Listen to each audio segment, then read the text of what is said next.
누가복음 13장 1절부터 9절까지 한 절씩 교독하겠습니다. 그때 마침 두어 사람이 와서 빌라도가 어떤 갈릴리 사람들의 피를 그들의 제물에 섞은 일로 예수께 아뢰니 대답하여 이르시되 너희는 이 갈릴리 사람들이 이같이 해 받음으로 다른 모든 갈릴리 사람보다 죄가 더 있는 줄 아느냐? 너희에게 이르노니 아니라. 너희도 만일 회개하지 아니하면 다 이와 같이 망하리라. 또 실로암에서 망대가 무너져 치어 죽은 18사람이 예루살렘에 거한 다른 모든 사람보다 죄가 더 있는 줄 아느냐? 너희에게 이르노라 아니라. 너희도 만일 회개하지 아니하면 다 이와 같이 망하리라. 이에 비유로 말씀하시되 한 사람이 포도원에 무화과 나무를 심은 것이 있더니 와서 그 열매를 구하였으나 얻지 못한지라. 포도원 지기에게 이르되 내가 3년을 와서 이 무화과 나무에서 열매를 구하되 얻지 못하니 찍어버리라. 어찌 땅만 버리게 하겠느냐? 대답하여 이르되 주인이여 금년에도 그대로 두소서. 내가 두릅하고 거름을 줄이니. 함께 읽습니다. 이후에 만일 열매가 열면 좋거니와 그렇지 않으면 찍어 버리소서 하였다 하시니라. 아멘. 사람이 사는 곳에는 어디에나 늘 사고가 생기고 그리고 사건이 일어납니다. 2000년 전 예수님 때도 비극적인 사건이 일어났습니다. 오늘 1절 말씀에 보니 총독 빌라도가 성전에 와서 제사를 드리던 갈릴리 사람들을 죽이는 사건이 있었습니다. 그러니까 어떤 사람들이 이 소식을 예수님께 전했습니다. 그러니까 예수님은 그 소식을 듣고 이 이야기를 막 떠벌리고 있는 사람들의 마음속을 꿰뚫어 보셨습니다. 2절 말씀에 예수님께서 이렇게 말씀하십니다. 너희는 이 갈릴리 사람들이 이같이 해 받음으로 다른 모든 갈릴리 사람보다 죄가 더 있는 줄 아느냐? 사람들은 갈릴리 사람들이 빌라도에게 의해 죽은 이 사건을 그 사람들이 뭔가 죄를 지었기 때문이라고 생각한 겁니다. 마치 욥의 세 친구처럼 생각한 것입니다.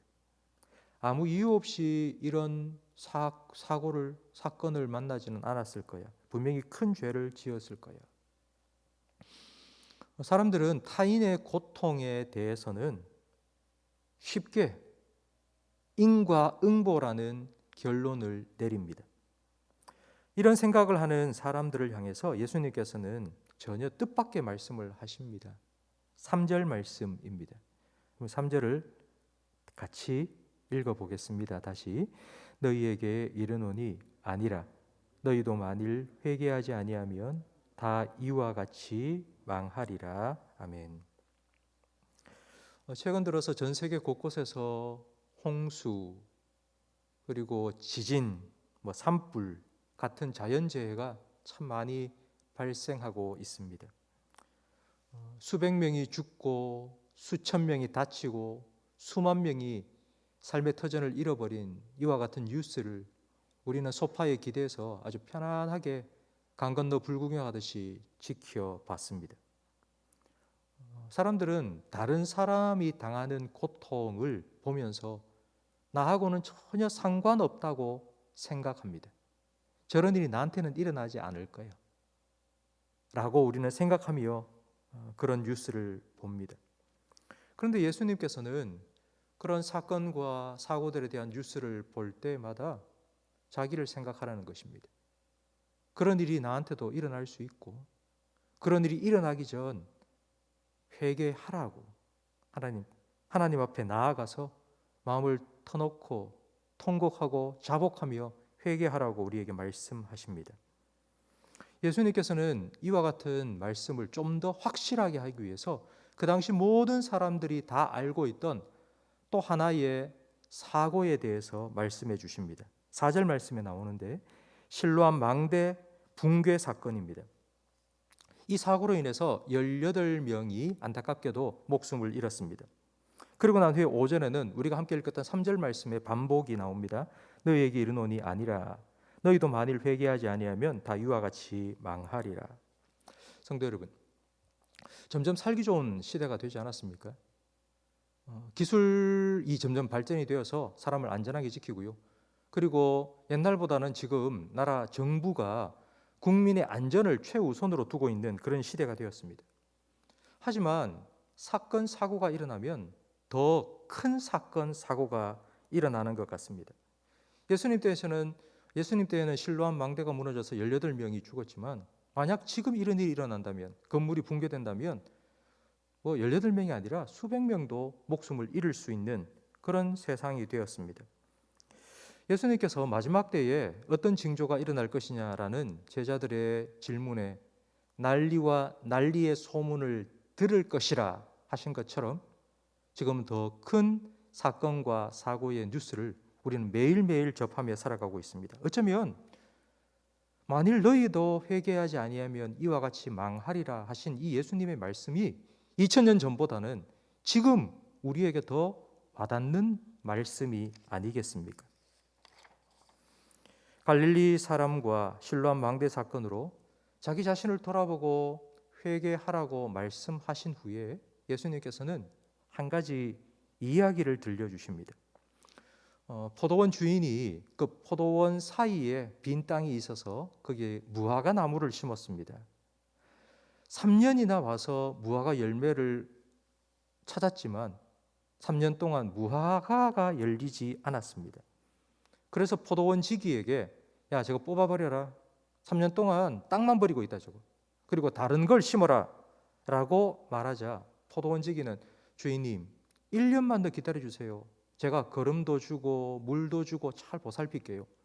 그래서 1년 후에 열매가 맺히면 좋겠지만 1년 후에도 열매가 안 맺히면 그때는 찍어버리겠습니다 라고 이야기를 했습니다. 여러분, 예수님께서 왜 이 말씀을 하셨을까요? 왜 이 이야기를 들려주셨을까요? 여기에서 우리는 하나님이 어떤 분인지를 발견할 수 있습니다. 첫 번째, 하나님은 우리가 회개하지 않는다고 즉각적으로 당장 심판하시는 분은 아닙니다. 두 번째, 그렇다고 해서 심판이 취소된 것이 아니라 심판을 연기한 것뿐입니다. 그리고 세 번째, 왜 심판을 연기하시는가 하니 우리에게 회개할 기회를 주시기 위해서입니다. 베드로후서 3장 9절 말씀처럼 주의 약속은 어떤 이들이 더디다고 생각하는 것 같이 더딘 것이 아니라 오직 주께서는 너희를 대하여 오래 참으사 아무도 멸망하지 아니하고 다 회개하기에 이르기를 원하시느니라 하신 말씀처럼 기다리고 참고 계시기 때문입니다. 여러분, 예수님께서 왜 이 사건 사고 이야기를 끝낸 후에 무화과 나무 비유의 이야기를 들려주셨겠습니까?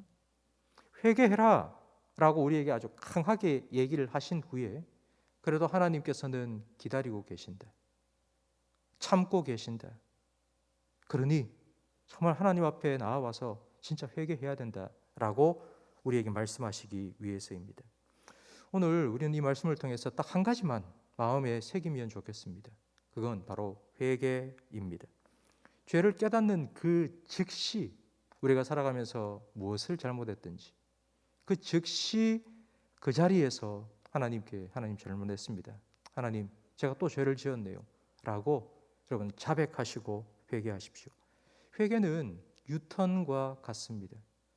차를 타고 가는데 유턴을 해야 됩니다. 내가 길을 잘못 들었다는 것을 깨닫고 이제 차를 돌려야 되는데 차는 계속 똑바로 가고 있고 저 혼자만 차에서 빠져나와서 유턴을 할 수 없습니다. 자동차도 운전자도 동시에 다 유턴을 해야 됩니다. 머릿속으로 생각으로만 내가 잘못했으니까 돌이켜야지가 아니라 행동도 함께 돌이켜야 됩니다. 이것이 주님을 향한 참된 회개요. 회개에 합당한 열매를 맺는 것입니다. 우리가 회개를 하지 못하는 이유 중에 하나는 다른 사람과 비교하기 때문입니다. 난 저 사람보다 낫잖아. 난 저 사람보다 그래도 잘 살고 있잖아. 라는 생각을 하기 때문에 우리는 회개의 필요를 느끼지 못할 때가 참 많이 있습니다. 사람들과 비교해서가 아니라 우리는 하나님 앞에 서야 됩니다. 날마다 거룩한 말씀의 거울 앞에 우리 자신을 비춰보아야지 우리의 얼룩이 묻고 더러운 것이 묻은 것을 발견할 수 있습니다. 시커먼 거울 앞에 아무리 서도 내가 더럽고 내가 추한 모습 보이지가 않습니다. 그러니까 하나님의 말씀의 거울 앞에 우리를 날마다 세우고 그 말씀 앞에서 우리의 더러움을 발견하고 우리의 발을 날마다 씻겨주시는 주님 앞에 나아가서 주님께 하나님 용서해 주십시오. 내가 이제 또 죄를 지었습니다.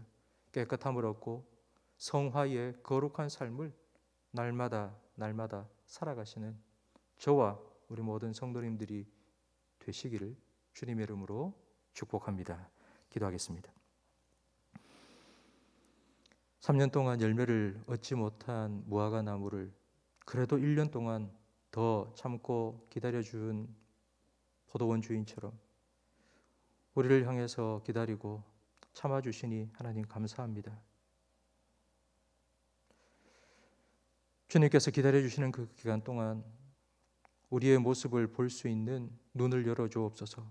다른 사람의 눈에 있는 티끌이 아니라 내 눈에 들어있는 들보를 볼 수 있는 영적인 민감함을 저희에게 허락해 주시옵소서. 우리가 진심으로 주님 앞에 회개할 때에 주님께서는 동이 서에서 먼 것과 같이 그리고 흰 눈과 같이 흰 양털과 같이 우리를 깨끗게 해 주실 것이라 약속하신 말씀대로 우리를 정결케 해 주실 줄 믿사오니 십자가의 보혈을 공로 의지하여 날마다 우리의 발을 씻겨주시는 주님 앞에 우리의 연약함과 부족함 그 더러움을 가지고 나아가 회개할 때에 주님께서 우리를 씻겨주시고 우리를 거룩하게 성화의 삶을 살아갈 수 있도록 우리를 붙들어 주시고 인도해 주옵소서. 오늘도 이와 같이 주님 앞에서 살아가기를 소망하며 다짐하는 우리 모든 성도들의 마음을 주님의 성령으로 말씀으로 지켜주시고 인도하여 주옵소서. 예수님 이름으로 기도합니다. 아멘.